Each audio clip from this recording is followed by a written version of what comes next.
नमस्कार, आप देख रहे हैं उत्तर प्रदेश टाइम्स और मैं हूं आपके साथ ज्योति मिश्रा। आइए नजर डालते हैं आज की 7 बजे की 7 बड़ी खबरों पर।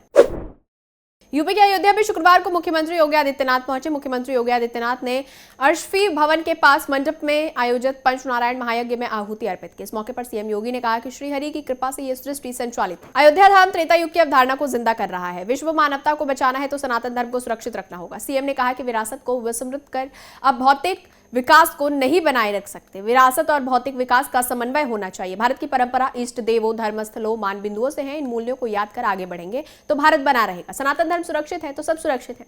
लेकिन आज दुनिया में हिंदुओं के साथ क्या हो रहा है, बांग्लादेश में क्या हो रहा है, हम सभी देख ही रहे हैं। पाकिस्तान, अफगानिस्तान में पहले क्या हुआ। सीएम ने कहा कभी काशी विश्वनाथ तो कभी राम जन्मभूमि, मथुरा, संबल, हरिहर भूमि तो कभी भोज में मंदिरों को नष्ट किया जाता है, तोड़ा जाता है, अपवित्र किया जाता है। जिन्होंने अपवित्र किया मंदिरों को, उनके कुल वंश नष्ट हुए। दुनिया के अंदर विश्व शांति की स्थापना करना है तो सनातन धर्म ही कर सकता है। भारत के अंदर सनातन धर्म ही राष्ट्रीय धर्म है। इसकी रक्षा संरक्षण के लिए हम सबको मिलकर कार्य करना होगा। मेरठ के शताब्दी नगर में पंडित प्रदीप मिश्रा की कथा के दौरान आज भगदड़ मच गई, जिससे कई महिलाएं और बुजुर्ग दब गई। ये घटना कथा के छठे दिन की है, जब बड़ी संख्या में लोग कथा सुनने के लिए एकत्रित हुए। सूत्रों के अनुसार महिलाएं कथा स्थल पर प्रवेश करने के लिए लाइन में खड़ी थी, लेकिन बाउंसर्स ने उन्हें रोक दिया। जैसे ही बाउंसर्स ने एंट्री की प्रक्रिया शुरू की और भीड़ में धक्का मुक्की शुरू हो गई, भगदड़ मच गई। कहा जा रहा है कि आज कथा में चुनाव आयोग के डायरेक्टर के परिवार के सदस्य भी पहुंचे थे। इसके अलावा कई वीआईपी मेहमान भी इस धार्मिक आयोजन में शामिल हुए थे। इसी कारण भीड़ में और भी बढ़ोतरी हुई, जिसके कारण यह हादसा हुआ। प्रतिदिन कथा में लगभग 1.5 लाख लोग शामिल हो रहे हैं, जिससे सुरक्षा की स्थिति चुनौतीपूर्ण हो गई है। शुरुआती जानकारी के अनुसार कथा के आखिरी दिन पुलिस की ओर से सुरक्षा के पुख्ता इंतजाम नहीं किए गए थे, जिस कारण यह हादसा हुआ। इसके बाद घटना की जानकारी मिलने के बाद मौके पर प्रशासन और पुलिस की टीम अलर्ट है।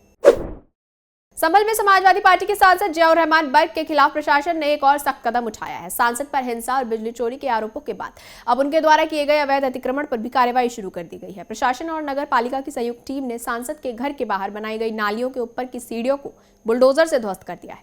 सूत्रों से मिली जानकारी के अनुसार ये कार्रवाई अवैध निर्माण के खिलाफ चल रही थी। अभियान का हिस्सा थी। प्रशासन और नगर पालिका की टीम ने बर्क के घर पहुंचकर यह सुनिश्चित किया कि उनकी संपत्ति पर किया गया अतिक्रमण हटाया जाए।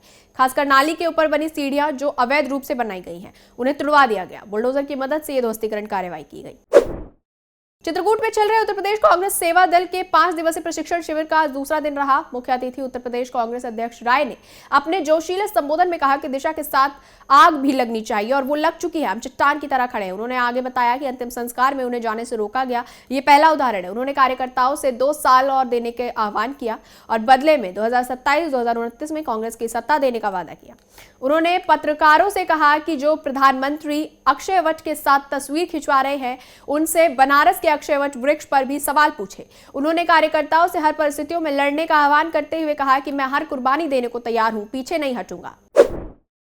संगम नगरी प्रयागराज में 13 जनवरी 2025 से शुरू होने वाले महाकुंभ मेले की तैयारियों के बीच इलाहाबाद हाईकोर्ट ने एक महत्वपूर्ण निर्णय सुनाया। महाकुंभ के दौरान मार्ग चौड़ीकरण के घरों को ध्वस्त करने के आदेश पर फिलहाल रोक लगा दी गई है। यह आदेश फाफामऊ पुल के पास के इलाके में जारी किए गए ध्वस्तीकरण नोटिस के खिलाफ दाखिल याचिका पर आया है। महाकुंभ की तैयारियों के तहत फाफामऊ पुल के नजदीक मार्ग चौड़ीकरण की योजना के चलते कई घरों को नोटिस जारी किए गए थे। नोटिसों में मकान मालिकों से कहा गया था कि वो 1 सप्ताह के भीतर अपने घर स्वयं तोड़ लें, अन्यथा प्रशासन बुलडोजर की मदद से ये कार्रवाई करेगा। इस आदेश के खिलाफ 16 प्रभावित निवासियों ने हाईकोर्ट में याचिका दाखिल की, जिसमें इस नोटिस को अव्यवहारिक और अचानक लागू किया गया बताया गया। उत्तर प्रदेश के हरदोई में भाजपा एमएलसी अशोक अग्रवाल के बेटे को फोन पर धमकी मामले में पुलिस ने वाराणसी से एक युवक को गिरफ्तार किया है। विधान परिषद सदस्य अशोक अग्रवाल के बेटे को गोलजी बरार नाम से एक व्यक्ति ने फोन करके धमकी दी थी। फोन करने वाले शख्स ने अब शब्दों का प्रयोग कर धमकी भरे लहजे में एमएलसी से बात करने के लिए कहा था। एमएलसी के बेटे ने मुकदमा दर्ज कराया तो हरकत में आई पुलिस ने धमकी देने वाले शख्स को वाराणसी से गिरफ्तार कर लिया। युवक वाराणसी का रहने वाला है। फिलहाल पुलिस युवक को गिरफ्तार कर कार्रवाई में जुटी है। इस शख्स का नाम गोल्डी पटेल पुत्र दयाराम पटेल है। यह युवक वाराणसी जिले के सवाईपुर थाना शिवपुर का रहने वाला है। एमएलसी के बेटे संचित अग्रवाल ने कछौना पुलिस से शिकायत की थी कि लगभग 12:32 पर एक शख्स ने मेरे मोबाइल फोन पर फोन किया। फोन करने वाले ने अपने आप को गोल्डी बरार बताया। पुलिस ने एमएलसी के बेटे की तहरीर के आधार पर मुकदमा दर्ज कर लिया है।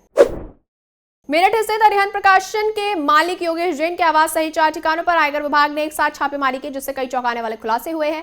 इस छापेमारी में आयकर विभाग की टीम ने दिल्ली, नोएडा और मेरठ के साकेत स्थित योगेश जैन के आवासों पर जांच की। आयकर विभाग को पता चला कि योगेश जैन ने नोएडा की 3 अलग अलग सोसाइटियों में करोड़ों रुपए की संपत्ति खरीदी है। सूत्रों के अनुसार इस छापेमारी में आयकर विभाग के अधिकारियों की टीम ने दिल्ली, गाजियाबाद और उत्तराखंड के कुल 150 अधिकारी शामिल थे। जब छापेमारी की गई तो वेस्टर्न कचहरी रोड स्थित योगेश जैन के आवास से बड़ी मात्रा में नकदी मिली, जिसे देखकर अधिकारियों अधिकारियों ने बैंक से नोट गिनने वाली मशीन मंगवाई।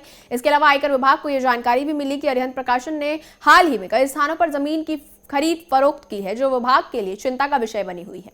फिलहाल इस बुलेटिन में इतना ही। यूपी से जुड़ी तमाम बड़ी खबरों के लिए देखते रहिए उत्तर प्रदेश टाइम्स। धन्यवाद। हम हैं देश के दिल, उत्तर प्रदेश की धड़कन, उत्तर प्रदेश टाइम्स।